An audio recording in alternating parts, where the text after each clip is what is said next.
Hello everybody, it's me.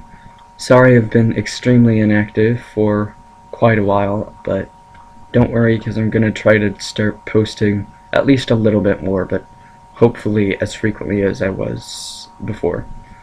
But yeah, just a couple days ago, Scott Cawthon released the trailer for the sequel to Five Nights at Freddy's, which so far seems to just be called Five Nights at Freddy's 2.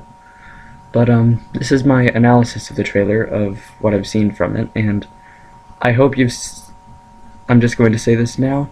Please watch the original one before watching this, because I'm going to be pausing and it just won't have the same effect, and probably a bit lower quality. Also, just know that I'm not associated with Scott Cawthon in any way, so don't take this as any official commentary. But yeah, sorry I'm too lazy to put a link in the description, but just look it up on YouTube or Steam Greenlight, you should be able to find it. Alright, let's go.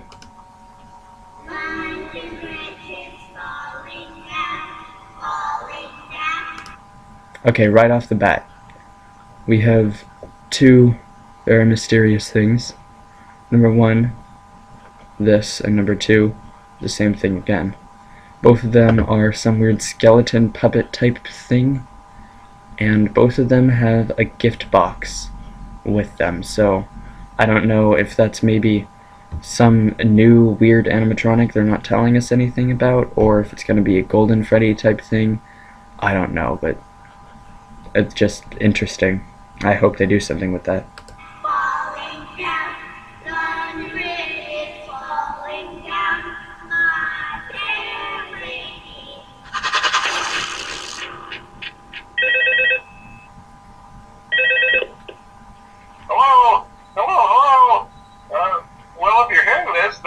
Chances are he's made a very poor career choice.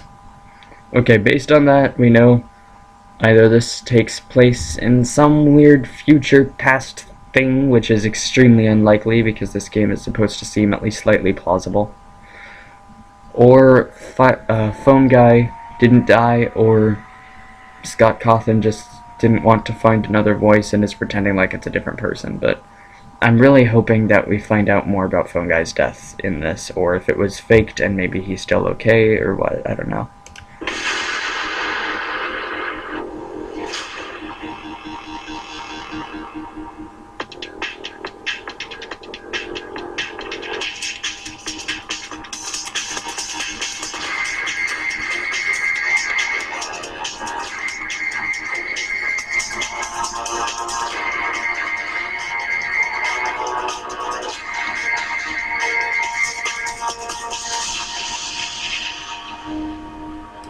Okay, here we can very clearly see they got a new building, and I can say this almost definitively because completely different layout. And one other thing that I will point out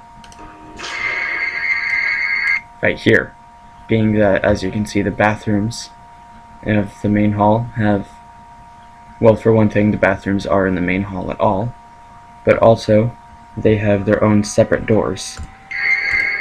Unlike in the first game, how in the first game there was just a central opening that split out in a left and right direction, with women's restrooms on the left and men's on the right.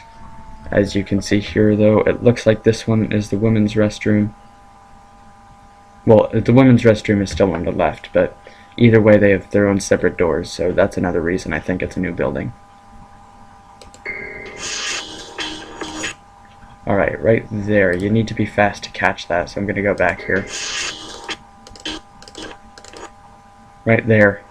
You can see in here, this looks like a vent of some sort, and I have more evidence to follow that up.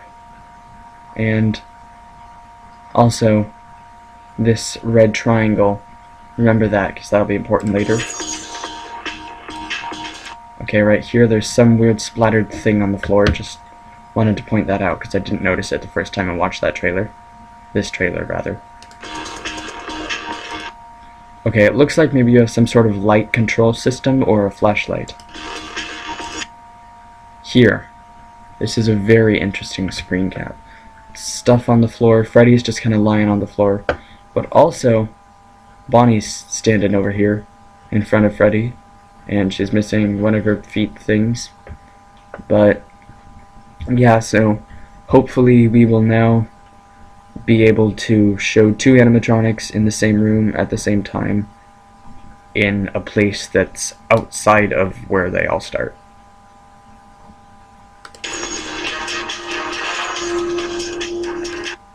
New animatronics, just they look nicer. Wanted to stop here because trailer doesn't really give you a whole lot of time to look at anything. Ooh, right there. I always miss that. Right there. Chica's in the air vent, and it says right air vent, which implies that this one would be the left air vent, or that there's more than one at all, which is another reason why I think that thing on the left was the air vent. But they both connect to your room, so we know that those are vents. And it looks like there's some sort of central hallway here that a lot of rooms connect to, so yeah. That was important. So obviously Freddy's here, he looks creepy and stuff, but what's more interesting about this picture than just Freddy is over here by cam 11. You'll see, and you can go back and watch the video through when it's actually, you know, not static. But there is this flashing red exclamation point triangle here next to cam 11, so I don't know if maybe that's an early warning system, or there's just something special with cam 11 that it'll tell you about something. I don't know, but either way it looks like we've got some sort of new gameplay mechanic, and just because I haven't touched on it before, it's been like this the whole trailer, but the battery icon is now an icon rather than a percentage, so it's a bit less precise.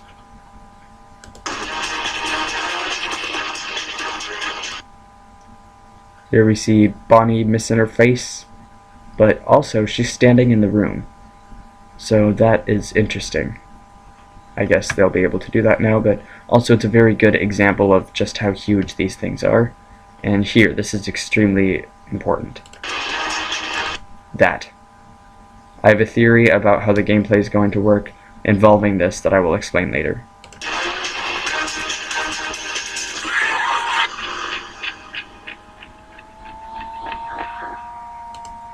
Alright, based on the fact, my theory of how this game is going to work as opposed to the first one, of course there'll still be cameras and everything.